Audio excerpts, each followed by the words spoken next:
आदिवासी शब्द मूल रूप से दो शब्दों से बना है, आदि और वासी।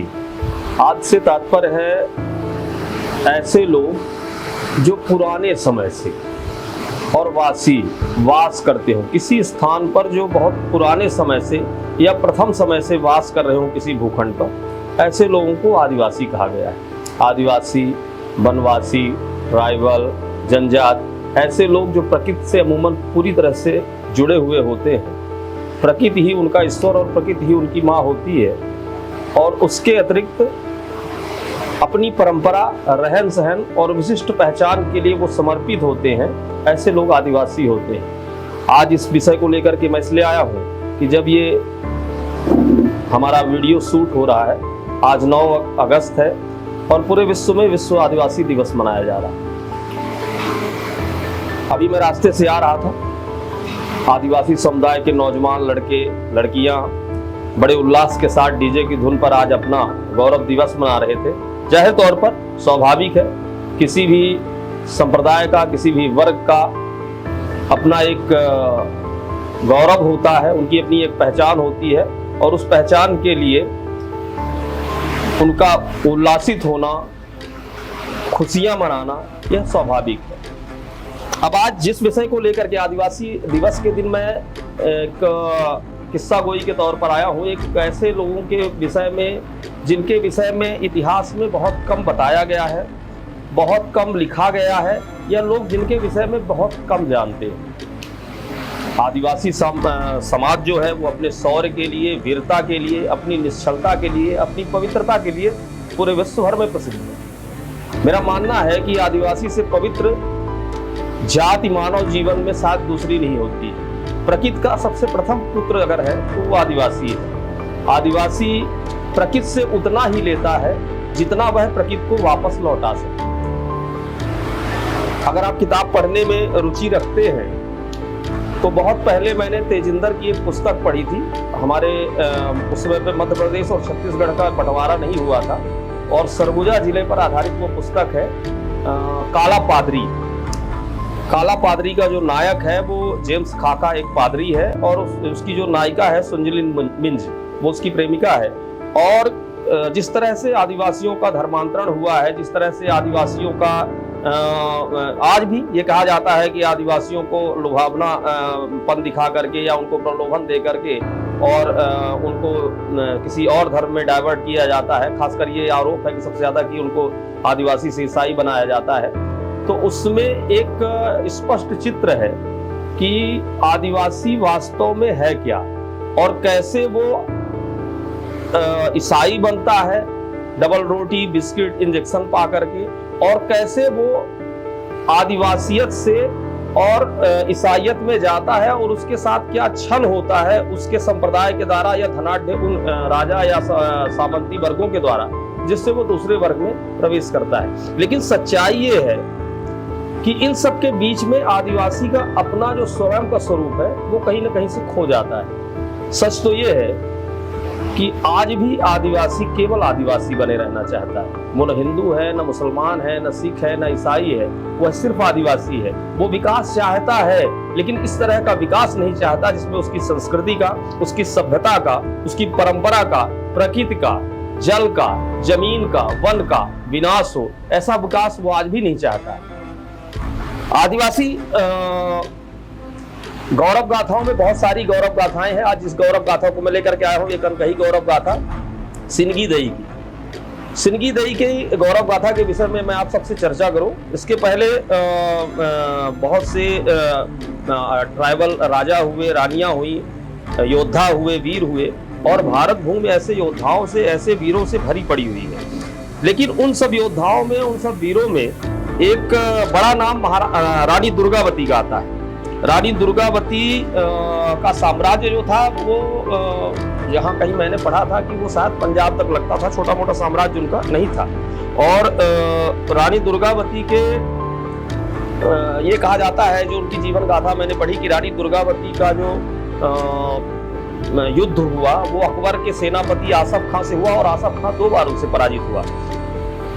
मालवा के मुसलमान राजा से रानी दुर्गावती 52 बार का युद्ध जीतती है। और इसके बाद तीसरा चुनाव जो छल के द्वारा आसफ खां के द्वारा लड़ा जाता है, उसमें कहा जाता है कि उनके पुत्र का विवाह होना था और इसी बीच में अचानक से आसफ खां के द्वारा युद्ध छेड़ दिया जाता है और किले की नाकेबंदी की जाती है। रानी दुर्गावती डट करके उस युद्ध में सामना करती हैं आसफ खां और उसकी फौज का तीसरी बार, लेकिन उसके बावजूद वो जब उनके समक्ष ये समय आता है कि उनकी सेना थकी हुई है और वो युद्ध हार रही है, तो स्वयं अपनी कटार से अपना बलिदान करती हैं। कहा यह जाता है कि इसके बाद जो और रानियां हैं उन्होंने भी जौहर किया, सारे सैनिक मारे गए। तो जब आसफ खां उस महल में जाता है रानी दुर्गावती को, तो उसको दो लोग मिलते हैं। पहली तो उनको होने वाली पुत्रवधू और दूसरी उनकी एक छोटी बहन थी, कलावती नाम का कुछ ऐसा कुछ नाम था उसका।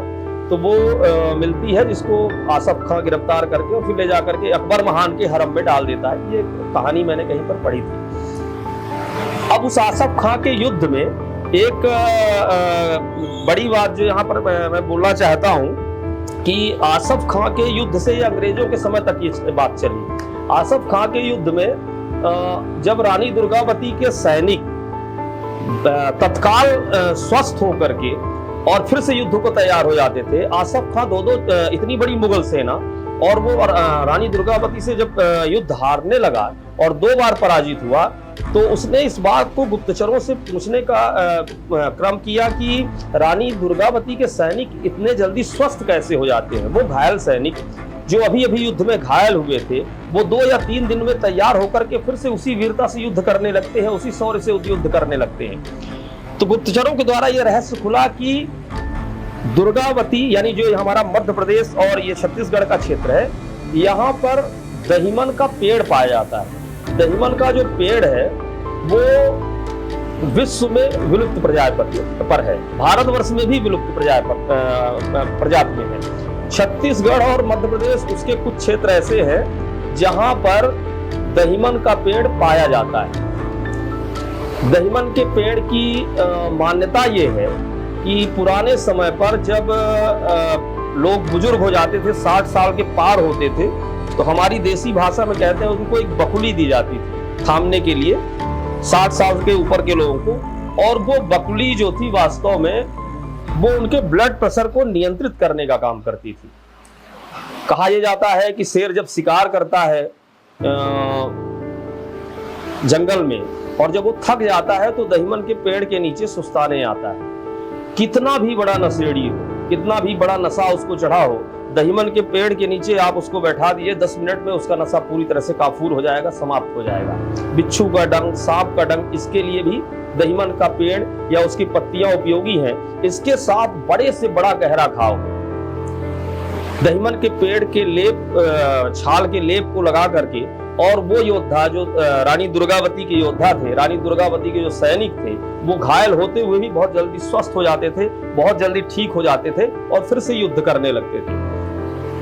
दहीमन का पेड़ वर्तमान में विलुप्त प्रजाति पर है। छत्तीसगढ़ का तो मुझे नहीं पता है, लेकिन मध्य प्रदेश में यह बड़े सौभाग्य की बात है कि मैं जहां से ये पॉडकास्ट अपनी ये किस्सा गोई कर रहा हूं, तो हमारे सीधी जिले में करीब दक्षिण साइड में 15 किलोमीटर दूर गांधी ग्राम के पास एक पवया का जंगल है, जिसमें बहुतायत मात्रा में दहीमन के पेड़ पाए जा रहे हैं और वो अभी भी उपलब्ध हैं। तो इस चैनल के माध्यम से और इस किस्सा गोई के माध्यम से मैं शासन से, प्रशासन से, जागरूक लोगों से, पत्रकारों से, बुद्धिजीवियों से निवेदन करूंगा कि वो सरकार से आग्रह करें। यह हमारी पुरातन पहचान है, हमारी पुरातन संस्कृति में हमारे योद्धाओं ने इसके सहारे कितने युद्ध लड़े और जीते हैं, इसका सरकार संरक्षण करे। यह घोर आवश्यक है और यह सौभाग्य है कि हमारे सीधी जिले में वो उपलब्ध है। सीधी जिले से 15 किलोमीटर दक्षिण के साइड में मैंने खुद जाकर के उसका मैंने देखा है कि वहाँ पे बहुतायत मात्रा में दहीमन के पेड़। तो चलिए, ये तो रानी दुर्गावती थी। रानी दुर्गावती के अलावा चाहे वो बिरसा मुंडा हो, करिया मुंडा हो, सीरो संथाल हो, फूलो झानो हो, बहुत सारे ऐसे आदिवासी योद्धा रहे जिन्होंने न केवल मुगलों के समय में, अंग्रेजों के समय में या आदिकाल में भी अपने शौर्य का परिचय दिया। इनमें से बहुत सारे लोगों का नाम चर्चा में है, कहानियों में है, पढ़ाया जाता है, बताया जाता है। हमारी जनरेशन, हमारे लोग, हमारे आने वाली संतानें उनको जानती हैं। कुछ लोग ऐसे होते हैं, एक शेर है किसी शायर का कि किसी को घर से निकलते ही मिल गई शोहरत, कोई बस उम्र भर सफर में रहा। बहुत से ऐसे नाम भी हैं जिन नामों का कोई उल्लेख नहीं। इनमें से ही एक नाम मिला मुझे सिंगी दई का। पुराने बिहार और वर्तमान झारखंड में एक जिला पड़ता है रोहतासगढ़। रोहतासगढ़ का जो किला था उस समय पर, और ये शायद मध्यकाल की बात है, 16वीं शताब्दी की बात है, 1600 के आसपास, यानी आज से कम से कम 500-550 साल पहले। तो रोहतासगढ़ के उराव जनजाति के राजा थे, राजा रुईदास। ये बहुत लंबे टाइम तक जो ये बातें कही जाती है राजनीतिक तौर पर कि शोषण, पिछड़ापन, फलाना ढिमाका, ये सब राजनीतिक प्रपंच है। इतिहास में सर्वाधिक राज्य अगर आप देखेंगे तो ट्राइबल राजाओं के पास था। तो राजा रुईदास थे, उराव जनजाति के वो राजा थे, और रोहतासगढ़ का किला उनका जो था उसमें उनका निवास होता था। तो उनकी एक ही बेटी थी, उसका नाम था सिंगी दई। सिंगी दई बहुत अच्छी घुड़सवार थी, बहुत अच्छी सैनिक थी, और शौर्य में उसका कोई सानी नहीं था। राजा रुईदास के अकेली संतान होने के नाते बहुत प्रिय भी थी। इसी बीच में उस समय पर जहांगीर का शासन था दिल्ली के तख्त पर, और हर जगह जीत का फतवा लहराते हुए जब जहांगीर की सेना रोहतासगढ़ के आसपास पहुंची तो पता चला कि रोहतासगढ़ के जो वीर योद्धा है, आदिवासी योद्धा है, उनसे हम जीत नहीं सकते हैं। कुछ दिन इंतजार करने के बाद उनको किसी ग्वालन ने बताया, जो दूध वहां पे पहुंचाया करती थी, उन्होंने बताया कि यह आपके जीतने का सबसे सही समय है, क्योंकि इस समय जो वहां के पुरुष जाति के लोग हैं वो जंगल चले गए हैं कुछ दिनों के लिए, और यहाँ पर उराव जनजाति में एक उत्सव होता है। उस उत्सव का नाम है विशु सेंदुरा। तो विशु सेंदुरा का शिकार खेलने के लिए वो जंगल गए हैं। कोई भी पुरुष महल में नहीं है, राज्य में नहीं है। आप इस समय पर आक्रमण करेंगे, रोहतासगढ़ को फतेह कर लेंगे। ये सूचना जैसे ही मिलती है सिंगी दई को कि ये एक कथानक तो ये है।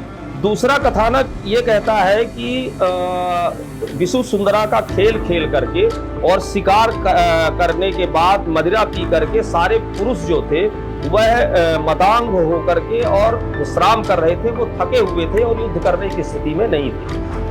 दूसरा कथानक ये है। तो ऐसे में ये सूचना जब मिलती है सिंगी दई को, राजा रुईदास की लड़की को, कि ये युद्ध होने हमारे ऊपर चढ़ाई होने वाली है, तुर्क हमारे ऊपर आक्रमण करने वाले हैं, तो सिंगी दई जो है उसकी एक बड़ी परम मित्र होती है कैली दई, सेनापति की बेटी होती है।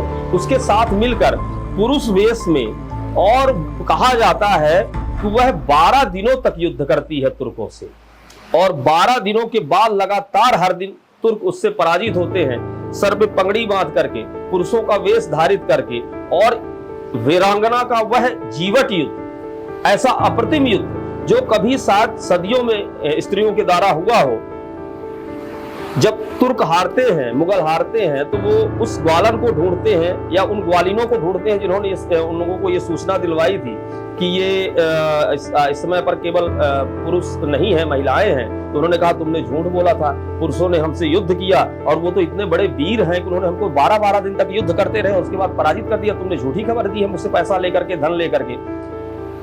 तो ग्वालिन कुछ भी था, धन में उसने ये सब किया था, लेकिन उसके बावजूद भी वो हंसने लगी, बोली कि नामर्द हैं आप सब लोग, क्योंकि आप महिलाओं से हार गए। वो पुरुष नहीं थे, वो पुरुषों के वेश में महिलाएं थी।